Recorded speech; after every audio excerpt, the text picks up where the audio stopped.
76% of Americans live paycheck to paycheck. 64% of Americans that have businesses break even or lose money. Most people don't have any money and have accepted the fact that they don't have any money. They don't have any leftover money. They're fearful of money constantly. They overspend. They don't know how to produce money. They definitely don't know how to multiply it. The land of the brave and the home of the free, it's not even close to the truth. It's just important for people to understand that complaining has no value. And if you complain about not having enough money, work more. If you complain about not having work-life balance, spend more time on vacationing and your family. It's super simple. Let your actions dictate instead of sitting there and feeling like you're not in control. Poor people say, I can't afford it, I can't do that, I don't have time. It's an escape, you know what I mean? It's easy to say I can't afford it. Oh, I'm too tired. Oh, I can't go to the gym. You know, when you could go to the gym, but no, I can't. Truth is, I'm just too lazy to go to the gym.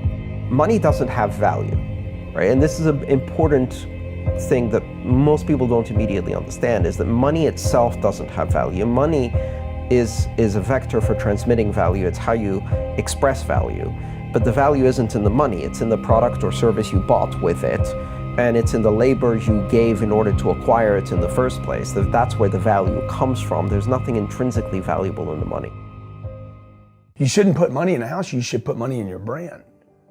You should put money in the marketing. You should promote yourself, not put money in where you and the kids live. Right. Why is that a mistake? Because it's dead money. I mean, it can't, a house can't make you money. A house does not make you money. The only reason people think a house makes them money is they're comparing it to, if I rent, that costs me money. But, you know, if you need to go to a hospital, you don't buy the hospital. You rent a bed to get out of there as fast as you can.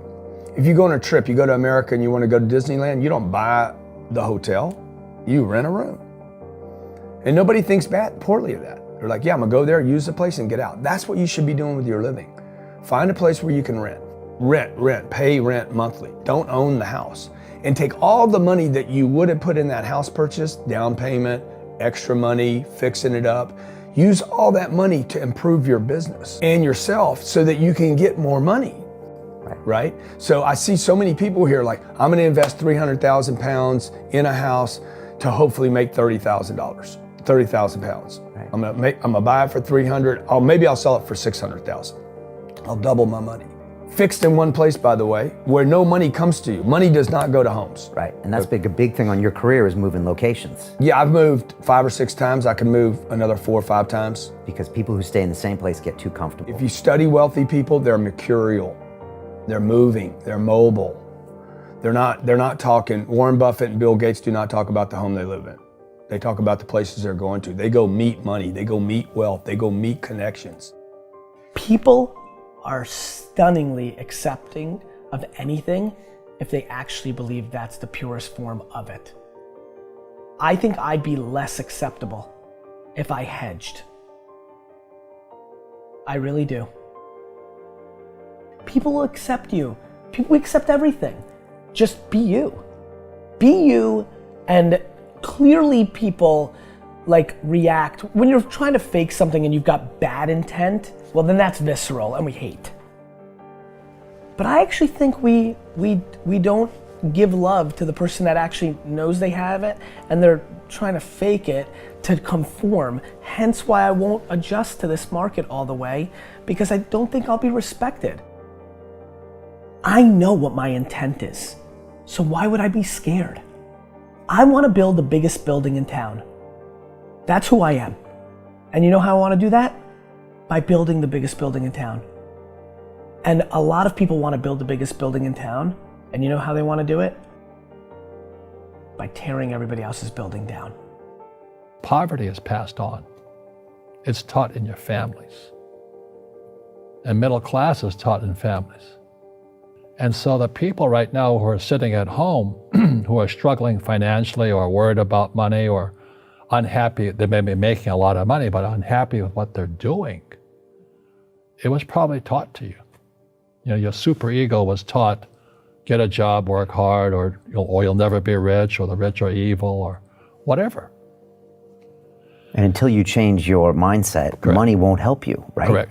And we see that with people that win the lottery, people that make more money, they still have the same problem. Right. Because they have that poor man's soul. Right. If you're poor, you'll always be poor. That's really hard for people to Yeah, understand. the money will disappear that fast. Just like most pro athletes, they make millions of dollars, and 65% are bankrupt 5 years later. It's because they come from poor families. Now you tell them that, they get very angry at you. It's the rich fault. It's you guys ripped me off and government ripped me off. But unfortunately, what Mr. Lipton was saying, it's passed down genetically. That's the frightening thing. And it's interesting when you commit to something, little gifts just start automatically showing up. It's a phenomenal thing. It's happened my whole career. When I fully commit, somebody will bring me something. Okay. And then keep your eyes open. And by the way, the package may come wrapped in a package you weren't thinking about. Hard work. Or like a voice, or like a person, or maybe from a different direction than you thought, or an offering where you're like, you read something about this and that's not the thing. Like all throughout my career, it's come in weird kind of ways. If you ask for help and somebody shows up at the door, maybe invite them in. Okay. Regardless of what the packaging is or what you've heard about it or whatever. That's really been beneficial to me. Okay. How old are you? 44. I'm 40. Do you know how young we feel? When you were 26, did you ever think that this is what 44 felt like? No. You thought that was finished? Yeah. How old are you? 13. Like, you think a 40-year-old, like, when I was 25 years old, I thought a 40-year-old was finished. I don't even feel like I'm starting. Right? Yeah, but when I was 26, I was in a rush. I understand. And all of those guys and girls on the streets last night, when you say that to them, like their face kind of goes blank, because all the stuff they watch, MTV, music videos, it's all about the bling now and the this now and the this now. And MTV's tamed. You start following people on Instagram and it's a disaster. They're all pushing it's all about champagne and private planes and you can get it too and just sign up for my course. And everybody's falling for it. So I'm coming out and first of all, I want to be historically correct. Nobody in 100 years is going to watch that video and say that I was full of crap. I like that.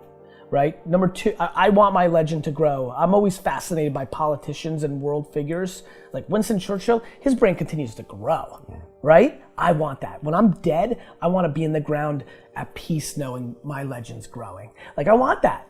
I want that in the business world. And so I'm giving real advice, and real advice looks like this. When you're 19 and you can spend 7 full years learning your craft, meeting people that are mentors, being patient, and you wake up and you're 26 years old, you have your entire life in front of you and you've done great foundational work to go on and then be successful. I have bad luck too. I've had financial crashes. I've had people stab me in the back, but they're all good because I grow from it. That's spirituality. Right. People who are afraid of making mistakes, like they teach in school, they don't ever grow. Because spirituality is there's good and there's bad, there's right and there's wrong, there's up and there's down. Most people only want to be right. They only want to be positive. Well, you can't have that. That's not reality. And the average person, the reason they're poor is they haven't failed. They play it so safe. They haven't made any mistakes like they're taught in school. That means they don't learn anything. That's why the school system's actually fundamentally corrupt. It's anti-education. Right? Don't make mistakes and don't ask for help. And if I didn't ask for help, I have my accountants, my attorneys, my bankers, and all that. I go into business like a rugby team. Boom, boom, and we kick butt. But the average guy is standing there, I'm an A student, I'm going to do this all on myself, and a bunch of rugby players run you over, and you go, well, they're not playing fair. You're playing stupid. You should have a team. You should have accountants, attorneys, and bankers, and all that stuff. But that's not the game I want to play. I said, then don't play the game. The game of business is played with accountants, attorneys, bankers, hate to say it, politicians. You got to know the game. I don't want to hustle. I want to prosper. I don't want to grind. I want to create a machine that monetizes. I'm not shameful of money. I want money. I want a lot of money. I want to give money away. I want to raise a lot of money. You can't do that if you're broke.